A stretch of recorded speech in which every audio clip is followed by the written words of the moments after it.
Cette théorie est incroyable. One Piece, c'est l'œuvre du siècle. Le manga dure depuis 1997, il a battu tous les records et il a su captiver des millions de fans. Et en 25 ans, Eiichiro Oda a eu le temps de cacher plein de détails dans son œuvre. Et aujourd'hui, on va revenir sur la théorie ultime de One Piece, celle qui va changer votre vision du manga, rien que ça. Et restez bien jusqu'à la fin si vous voulez savoir ce que cache le One Piece. Mais oui, allez, c'est parti. Cette théorie a donc prédit l'emplacement du One Piece et son contenu. Oui, bon, il y en a plein des théories qui parlent du One Piece, mais celle-ci c'est de loin la plus complète et la plus crédible. Ça paraît tellement logique, il y a presque aucun doute en fait. Vous le savez maintenant, c'est sûr. Bon, déjà, il faut savoir que Eiichiro Oda, il y a un truc qu'il adore, il le répète beaucoup à travers One Piece, c'est cacher des indices sous les yeux des gens. D'ailleurs, il a dit que le nom One Piece ainsi que le logo de l'œuvre, c'était un indice pour comprendre ce qu'était le One Piece et où il est situé. Vous allez voir, c'est fou. Il y a un japonais nommé Yudelon qui a épluché le manga et il en est venu à une conclusion. Le One Piece serait caché sous Enies Lobby. Alors pour tout comprendre, il faut remonter un peu dans le temps et parler de l'île de Jaya. À l'époque où Luffy y passe avec son équipage pour rejoindre Skypiea,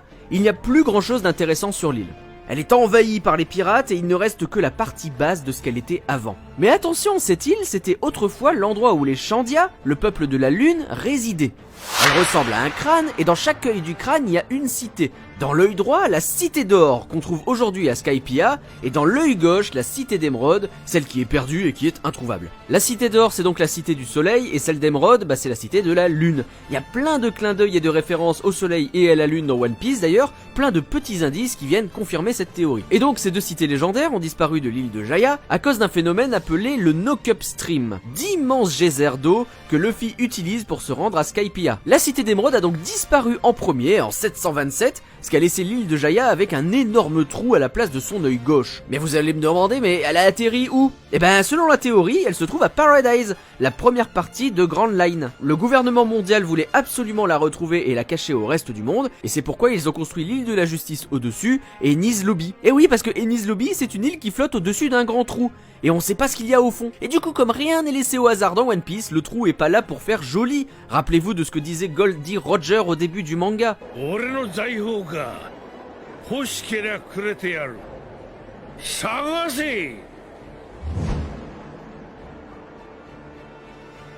この世のすべてをそこに置いてきた。 Voilà, ces derniers mots, tout le monde les connaît, mais dans la version japonaise, il y a un double sens très important. Roger dit Soko, qui peut signifier au fond, ce qui donne donc mon trésor, je l'ai laissé au fond de ce monde. On comprend donc pourquoi il riait, puisque le One Piece était au début de Grand Line depuis le début.